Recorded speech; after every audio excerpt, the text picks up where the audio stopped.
Hello everyone, today I am here to talk about The Raven King by Maggie Stiefvater. This is the fourth and final book in the Raven cycle, and I am so very sad it is over, but I am ready to talk about it with you guys because I have a lot of likes, I have some dislikes, and mostly a lot of questions.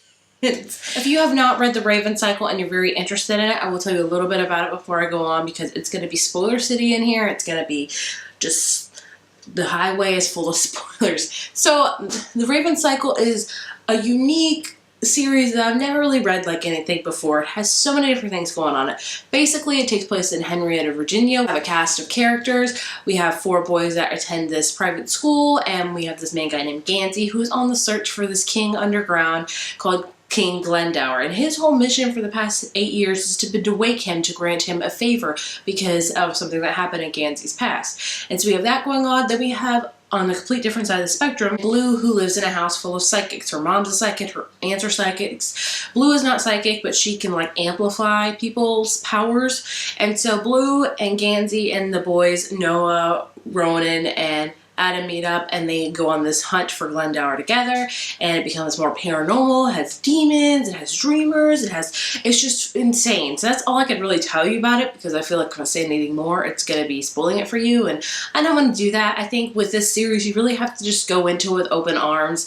It is very confusing. You really have to devote yourself to this series like a book that you just kind of skim through. You really can't do that, because when I think of this series, I think of the show Lost, and bear with me here. Lost is a show you can't just have on the background and just watch whenever, like some shows. Lost is a show that you have to watch every single minute of because something really pertinent and important can happen and you don't want to miss it because things happen so very fast. The Raven cycle reminds me very much of that. You cannot skim through this book. You have to devote yourself to read the entire thing, because even if you do that, you will flip pages and be like, wait, what happened? At least I do that. I do that constantly with this series, but it is a series that is meant to be taken slow, I feel like, to be absorbed in this world and fall in love with it, and just, yeah. So if you haven't read the Raven cycle, what are you waiting for? Pick it up. I have reviews of every single book in this series, which I will link right up here as well as down below if you want to learn more and just hear my thoughts in general about each individual book. So if you haven't read this Raven cycle at all,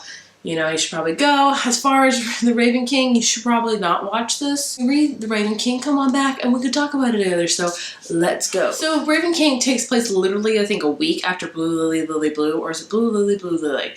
It's one of those confusing titles. And so we have so many different things happening. The very ending of Blue Lily, they came out of underground, and we had learned there were 3 sleepers, and I probably pronounced her name wrong, sorry, Gwendolyn, I'll just call her Gwen, was woken up earlier in the novel, and then we also have 2 other sleepers underground, and the one that got woken up at the very last of the book, we didn't figure out what opened, like what was woken up, like the very last book was like them opening the door to wake it up, and you're just like, what a cliffhanger that was. And so we learned in this book that it was a demon underground that Neve and Piper had woken up, and you're just like, oh crap, like things are really about to get really bad, because things are already bad and this is going to take it to a whole new level of bad. So we have this demon, and this demon's whole goal is to unmake everything, and his main goal is to destroy the dreamer, which is Rowan the Grey Warren, and he wants to destroy Cabeswater. He wants to destroy just everything in Henrietta. Everything he can unmake, he wants to unmake. So pretty much he wants to destroy everything in the Raven boys' lives. He wants to get rid of everything. Going on, we also have the whole hunt for Glendower in the back of the mind. You know, this series is all about, for me, the search of finding Glendower. You know, Gansey finding him, Gansey finally, you know, seeing him and asking him for that favor, and, you know, trying to figure out things. We also have Noah in the background. You know, in this book we learn that Noah really is holding on when he should be going, because his body and his soul is just getting tarnished and just horrible things are happening to it, and he's just trying to hold on longer.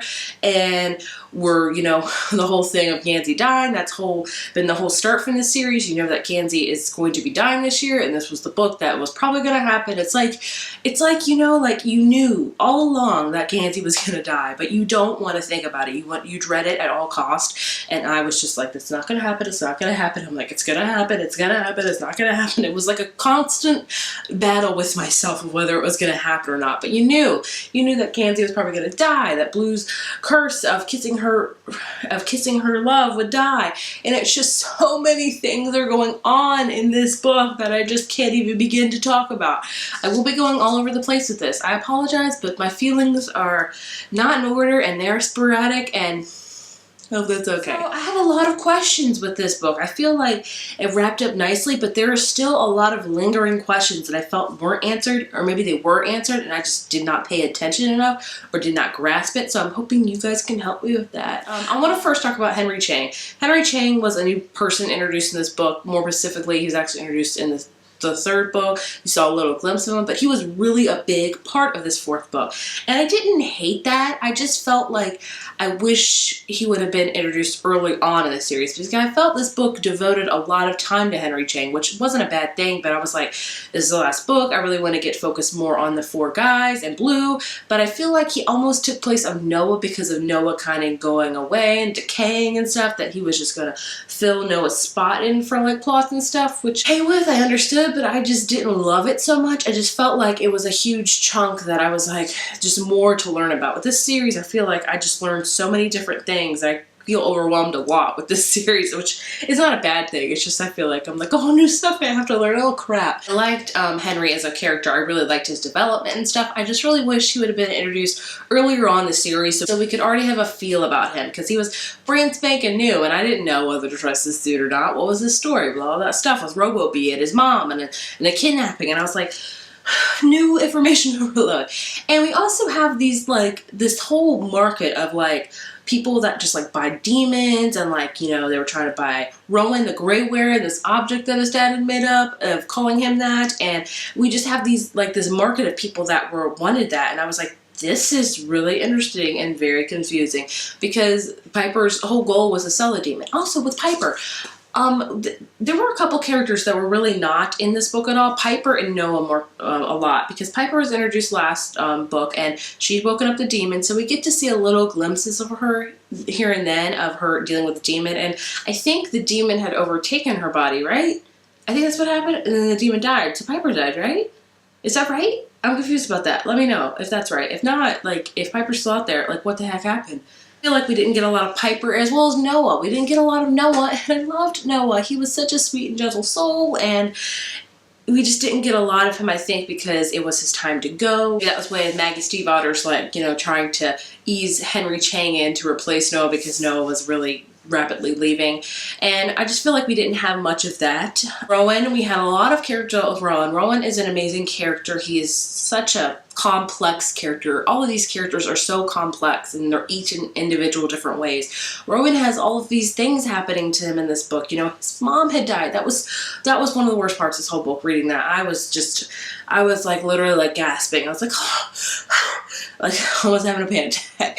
And you know, who's worried about his brother, Adam, and oh my gosh, and just that happening, and just, you know, him, and the freaking scene in the car where the demon was trying to overtake him and he was like gasping, and I was like hyper freaking ventilating with him. I was like, oh my gosh, you cannot, Rowan cannot go too. I was almost okay with Gansey because I knew it, but Rowan, no, nobody else. Maggie Stiefvater, nobody else. You promised Gansey, and that was it. And I was just freaking out about that, as well as the whole demon possessing a lot. This book got so much darker than the other books in the series. Granted, this is a paranormal series, but I feel like this book was just really dark, which is not a bad thing at all, but things just got really bad with this demon coming in Forest, and he was possessing Noah, and he like kind of scraped freaking Blue's eyeball out, and then he possessed Adam, and he was trying to kill Rowan. It was just insane and scary. This book was kind of scary because of the acid lakes and just so many things. And then also, we didn't get a lot of Artemis. I feel like Artemis, that's Blue's dad, we got introduced to him, and that's another thing I'm confused about. Artemis, is he like a tree, or is he like half tree, half human? Because he went in that tree and he told Blue that she's like half tree, half human. Like, what does that mean? I I don't get that. Maybe like Blue is this her natural form as a human, or is a tree her natural form? I'm confused about that. I'm confused about a lot of things. Stupid, and I apologize, but help me out here, okay? Like we got a lot of Artemis, you know. I felt like that was going to be a big thing in this book because we got introduced to Blue's dad. I'm like, oh man, this is gonna just change everything. The one big thing we have in this book is him telling the only way to kill that demon is to willingly die on the ley line for somebody that's unwillingly dying. And I didn't get a lot of Gwendolyn in this book. Like, what happened to her? Where's she at? How is she even, like, is she still a human, or what is she? I don't know. What is she doing now? I don't feel like we got no closure with her. But anyway, when Gansey had told her to take him and those birds started flying off and he started going in pig, and I was like, that is when the book like started making me feel like I couldn't even breathe, because I was like I was freaking out. The fact that Henry came with them, and then it took him to the place where he had died 7 years ago. The way she just makes everything a full circle. Oh my gosh. And then he went underground, and the fact that Glendower was dead. Who else did not see that coming? I felt like I got slapped on the face 50 times, like boom. I'm upset about that. Like, I'm still upset about that, because Gansey has been searching for Glendower for 7 years of his life. That has been his sole purpose. And the fact that he was dead, like, oh my gosh, when Gansey broke down, I broke down, and it was just so freaking sad. Nothing, no favor, nothing. We can't wake him up. There's nothing. And that, I think, that's when Gansey realized that he has to die. Like, I think the Glendower thing, being 100% thinking that I'm going to have to be willing to die.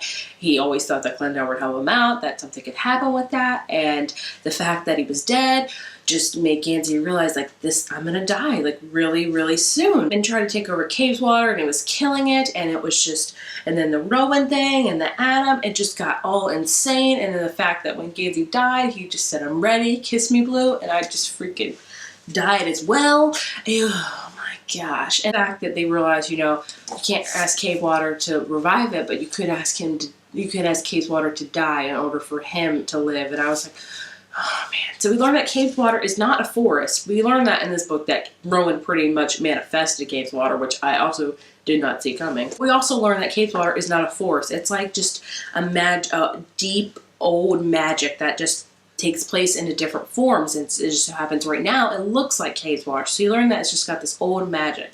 And when Rowan and Adam and everyone's asking them to die for him, he's like, well, I don't know how to die. Like, I can't die, but I could try to make something very human-like. I think that's how it would have happened. I'm confused on that as well. You know, they revived Gansey, obviously, and that Noah had whispered to Gansey, and he said for the last time, someone is dying on landline when they shouldn't. And it's like time, because time was weird in Cavewater, so Noah like willingly was like, Noah was on the whispered to him in the very beginning of the whole series. You know, that's how Gansey lived, you know, is when he was stung by the hornets and stuff, like somebody had whispered that to him, that was Noah all along, and Noah's just been living on a circle the whole time. And Noah had finally, you know, was like, maybe he was holding on for so long when he was decaying, because he knew Gansey was going to die again, and he knew that he was going to have to save him again. Is that what happened?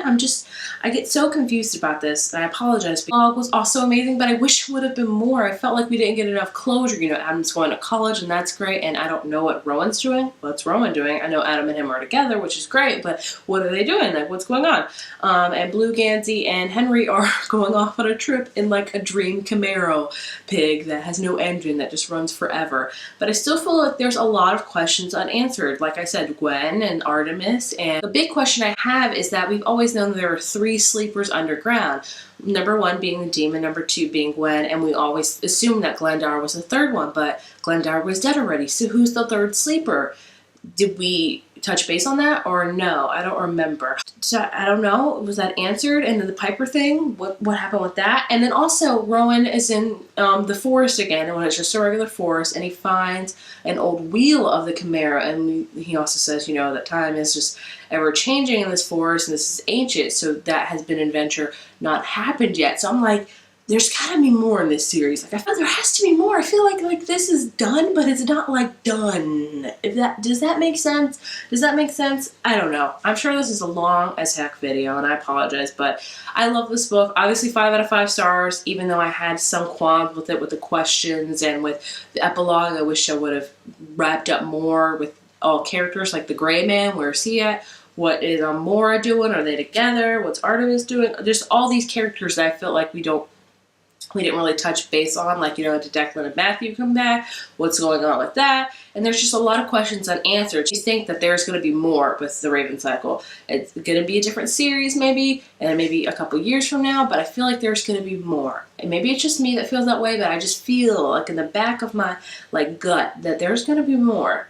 I don't know. What do you think of this book? If you have answers to my questions, please answer them, because I have not a clue. If you can help a sister out, that would be amazing. What did you think of this book? Let's talk about it all in the comments. And yeah, sorry for the long rambly video, but I have a lot to say about this book. So I'm so sad this book is over, because it just introduced me to so many amazing characters, and I love all of these characters and the amazingness and the depth, and I'm so happy to have read this series because it was so unique, so unlike anything I've ever read, and it will always be one of my favorite series because of that. It's just different from anything I've ever read. So just thank you, Maggie Stiefvater, for introducing me to these characters and making me fall in love with them, but taking them away. I'm not okay with that, Maggie. I'm not okay with that. Bring them back. You're doing more, right?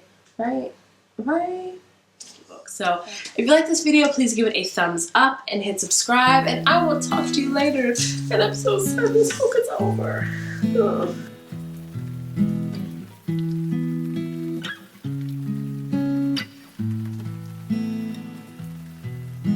Say hello